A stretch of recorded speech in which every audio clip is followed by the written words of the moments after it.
Sono qui ragazzi sul canale Sartorial Cent con un mito della profumeria che c'est François Hénin. Il a créé una delle più importanti marchi, brand di profumeria nel mondo che è Joie Paris. Ve l'ho raccontato attraverso una delle mie fragranze preferite che secondo me il n'est pas seulement une parfum ma c'est une évocation d'une période de la vie, de l'enfance de François. Oui, c'est la liturgie des heures. Oui. Vous racontez-nous à mes publics la création de ces parfums. Alors, j'essaie de faire court. Hein. Il n'y a pas de problème. Pas de problème. Je vais monter une vidéo et avec lui, c'est pour moi une heure. Ne t'embête pas. Oui, la liturgie des heures, c'est un souvenir d'enfance. Mon grand-père était un homme d'une autre génération. Il ne montrait pas ses câlins, il n'était pas très affectueux. Il n'est pas très affectueux, aussi moi. Et je pense que c'est une génération d'hommes. Si, oui. Et du coup, aujourd'hui, moi, mes enfants, ils me disent, ils sont très câlins. Bon, ok. Et je ne sais pas pourquoi, un jour, il me dit, viens avec moi, on va à l'aventure, on va aller voir un ami. Et en fait, il avait un ami qui avait fait pendant la Deuxième Guerre mondiale, il était prisonnier. En prison, il a rencontré un garçon qui était un moine. Et ce moine est devenu le chef d'une grande abbaye. Et donc, il m'emmenait voir son copain. Pendant que eux parlaient pendant des heures, moi je jouais avec des encens, des résines. Et il y avait effectivement ces offices avec la fumigation. Et donc ça s'est resté dans ma tête comme une empreinte. Et quand le parfumeur Jacques Flory a travaillé cette note, on a dit, et si on passait une journée entière, en dehors du monde, loin de la ville, loin des cris, loin de la folie, au rythme de la liturgie des heures. La liturgie des heures, c'est le monde de monastero. Exactement. Ça reste une très jolie image et une belle invitation à, dans un monde où tout va vite, à prendre le temps. Olfactivement, c'est un parfum qui est assez pointu parce que c'est celui-là. Parce que les... attends, je vais prendre des touches. On va prendre des couches. Et voilà. C'est un parfum qui est assez proche de la peau. C'est pas un sillage épouvantablement puissant. Il y a aussi un secret dans le parfum. C'est cette petite pointe de patchouli qui n'a rien à voir normalement dans un parfum d'encens. Mais il donne une odeur un petit peu humide en bouche. Et cette humidité me rappelle le cloître, les lieux où les moines passent leur vie. Je sont généralement... Exactement. Alors, le plus amusant, ce sont généralement des jeunes personnes très urbaines, pas forcément chrétiennes ou d'une religion particulière, qui le portent parce qu'il est apaisant. Il est aussi assez mystérieux et l'encens a cette particularité, c'est que sur la peau, il va prendre son temps pour être cassé et s'ouvrir. Donc un parfum généralement c'est et là ça va faire des petites stratifications. Exactement. Il change sur la peau et il a surtout la vision d'une église, d'une kiosque, d'un monastère, une église dans les lieux déserts, dans les lieux la nature. La nature, un peu à l'écart du temps. Et c'est un parfum très apaisant et qui est assez sexy aussi. C'est curieux de dire ça, parce que il évoque en nous quelque chose de très minéral, de très les pierres froides. Le froid de pierre de l'église. Exactement. Allora, dico in italiano. Allora, ci ha raccontato la storia di questo profumo, poi ve lo tradurrò, no? La differenza è l'evocazione, l'emozione.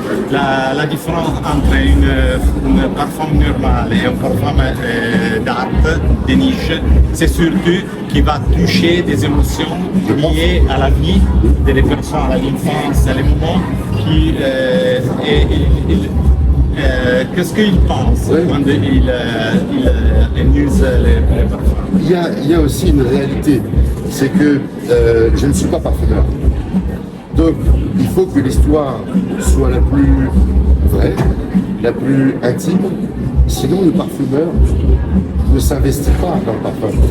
Il va dire, oh il veut un ensemble, ben voilà. Et si on commence à donner des détails, le lieu, l'ambiance, l'atmosphère, le côté un peu humide de ces grandes bâtisses avec des murs incroyablement, et ces colonnes dans l'église blanche, immaculée, la pierre, le Et froid. quelle est la sensation de François enfant à un moment il y a les jours dans le monastère?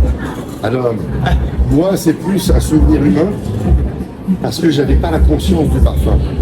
Je ne suis pas fils de parfumeur, petit-fils de parfumeur. Je vivais le moment, mais sans avoir la nécessité de mémoriser olfactivement le moment.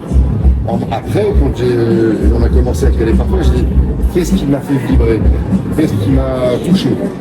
Et le fait que cet homme incroyablement distant et à la fois proche m'ait choisi ce jour-là pour aller voir quelqu'un qui a marqué sa vie, qui était un ami, et aller dans cet endroit où je suis ensuite allé aux offices pour voir un petit peu comment ça se passait, ça reste important pour moi.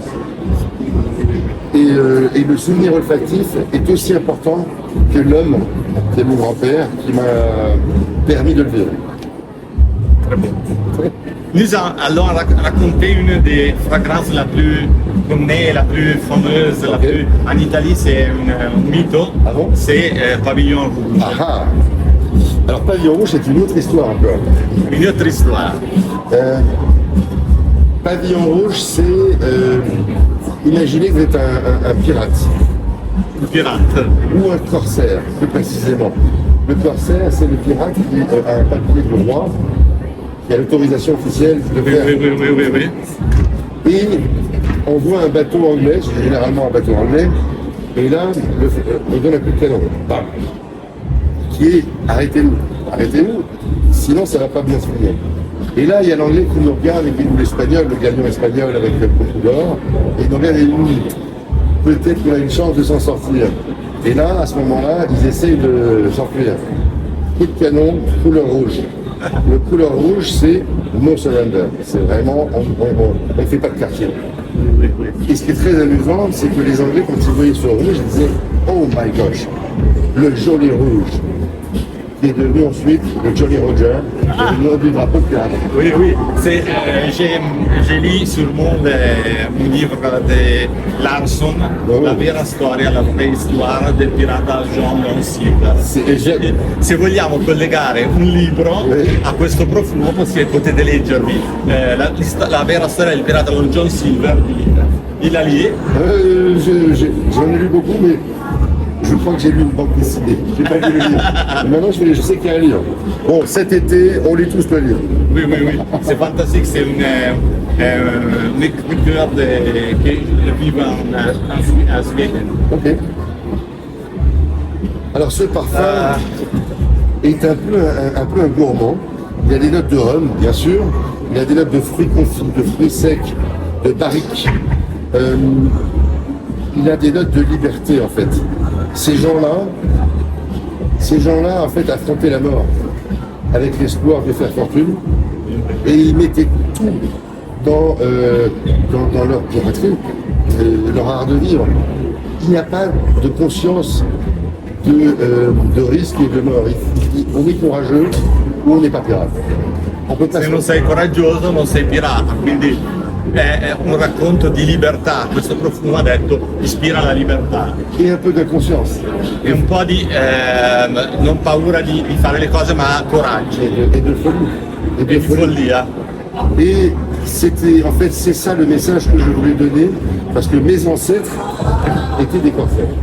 Ah, nella vita bisogna essere bravi, bisogna un po' rischiare e provare. Et quand on a fait l'anniversaire de mon père, j'ai retrouvé, ça c'est la magie d'Internet, un livre sur un ancêtre à moi qui s'appelait Hénin et qui était corsaire du roi. Wow. Et donc, quand vous avez trop de choses qui vont au même endroit, c'est qu'il faut faire un parfum. Donc, le message de ce parfum, c'est on éteint les téléphones, on regarde les gens, on reparle aux gens, on revit les gens. Il faut être plus léger et moins enfermé dans l'électronique. Moi, autrefois, les gens se regardaient. J'aime sognare Oui. tous les jours. Ah oui. J'aime aller avec les enfants, jouer dans la strada. Bien sûr. J'aime sognare avec les parfums, Ok. avec créer des parfums, c'est difficile, mais j'ai voulu. C'est bien. Le 13e, c'est Alors, questo l'ha scelto lui. Ah, Halongbe. Che è Along B, Oui. che c'est l'ultima creazione. Et la toute dernière, c'est un hommage en fait à mes premiers pas dans l'industrie de la parfumerie. J'ai commencé cette industrie en faisant de la distillation de fleurs, de racines, d'écorces. Le père. Non, moi, Ah oui, ouais. quand j'avais 22 ans. Et je suis parti au Vietnam. Et au Vietnam, j'ai installé une petite unité pour faire de la distillation de vapeur, à la vapeur. Et c'est comme ça que je suis naturellement tombé dans le piège de la parfumerie.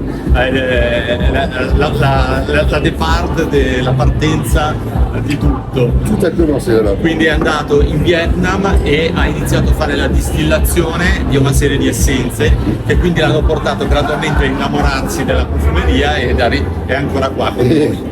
c'est comme ça que j'ai été mis en prison. C'est C'est la prison des la parfums. prigione. Cioè. Alors, ce n'est pas un souvenir du Vietnam commun, c'est mon Vietnam. Mon Vietnam, il y avait aussi des découvertes de fruits, notamment de mangue particulière. Mango. Oui, une mangue très singulière qui s'appelle la Suai Krak Wallok, la mangue des sables de la province de Wallok, qui est, même les Vietnamiens se battent entre eux pour pouvoir l'avoir. Donc, c'est un fruit qui n'est pas facile à trouver, assez cher, parce que pour moi il est parfait. Et Si sente ragazzi il mango in purezza. Annusarlo veramente sembra di aprire il frutto e sentire la polpa del frutto. c'est amusant ce que tu dis parce que le parfumeur Véronique a utilisé une technologie où en fait elle prend le fruit, elle a acheté des mangues, elle les a mis dans un tube avec du gaz liquide, CO2 liquide, pour extraire l'odeur de cette mangue. Et ensuite, il y a des pics qui l'aident à recomposer et à retravailler. Donc, elle est partie de... C'est une nouvelle technique parce qu'il n'y a pas l'extraction des fruits Non, il y a- les passés. On ne sait pas encore. En revanche, ça peut aider. Il y a des technologies comme ça, le spectrographe par exemple, Oui, oui, oui. qui permettent de faire des photos un peu. Sì, fai delle foto e di riprodurre avec le molecole sintetiche. Exactement. Allora ha detto che praticamente ha fatto un'estrazione del mango totalmente naturale con un metodo totalmente nuovo, quindi è andato a estrarre realmente la profumiera, l'odore, il profumo del mango, della polpa del mango, cosa che fino a pochi anni fa non si poteva fare, si utilizzavano solo degli accordi. Exactement. Un peu de patchouli, E toujours. incenso. Alors, c'est possible. C'est très possible. Je sais pas, je suis pas sûr. Pour moi, c'est un boisé assez épicé, avec cette matière première qui est fétiche pour moi, qui est le patchouli. Pour moi, le patchouli, c'est presque sexuel. C'est quelque chose de très fort, de très la peau. Oui, oui. J'ai une relation charnelle avec le patchouli que j'ai distillé au Vietnam. Donc, Véronique a fait ce parfum qui est un parfum de sillage. C'est vraiment un parfum qui s'associe à la personne qui le porte. Je vous conseille de l'essayer sur la peau, vraiment. C'est pas le genre de parfum qu'on peut juger comme ça. Sur la peau. Oui, c'est mieux. Parce que vous allez le vivre toute la journée. Et surtout, les gens vont dire qu'est-ce que c'est que ce truc. C'est fantastique. Moi, en fait, j'ai pris la décision que ce serait ce parfum-là. Je suivais ma collègue Martina, qui est italienne d'ailleurs. On était à Cannes, on est allé voir le parfumeur, et je la suis, je sens et je dis, qui sent bon comme ça? Oui, François, c'est le parfum que vous allez devoir accepter. Mais sur la peau, j'ai la part de boisé, Ouais. c'est plus fort que sur la. Exactement. Il va être plus stratifié. Il y aura différentes étapes, mais c'est risqué dans une parfumerie comme la nôtre de travailler les notes de fruits. Ça n'est pas naturel. Oui, oui. Donc c'est un risque, mais le souvenir et l'envie de rappeler mes débuts était plus fort que cet handicap de la travailler une note de fruits. Ça n'est pas une note de fruits, hein. Il va être très important au début sur la peau, mais après vous allez avoir un vrai boisé très sexy. Fantastique. Un dewar. Oui. Alors, j'aime la lavande. Ah, magnifique. Mais je connais seulement un petit peu des parfums à la lavande. J'aime Caron, les dernières, les parfums. Bien sûr. Vous allez créer un parfum avec l'intensité de la lavande Ah en futur. Alors, Pour moi, on peut, c'est difficile, la lavande.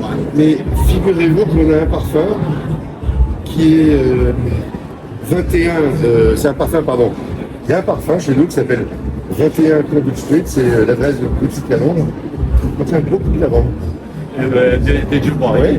Alors c'est pas une lavande, c'est une composition, mais le cœur principal c'est la lavande. La lavande est très importante dans la parfumerie anglaise, et donc c'est pour ça que quand Oli, le parfumeur, a travaillé, il a fait lavande, rhubarbe, je crois. La lavande, il y a aussi un petit côté un peu sale, un peu poussière, un peu hachiche, qui est amusant parfois. Donc, je vous invite à essayer quand même 21 Conduct Street, c'est une très jolie lavande. Je dois le prouver. On va aller regarder ça ensemble. Oui.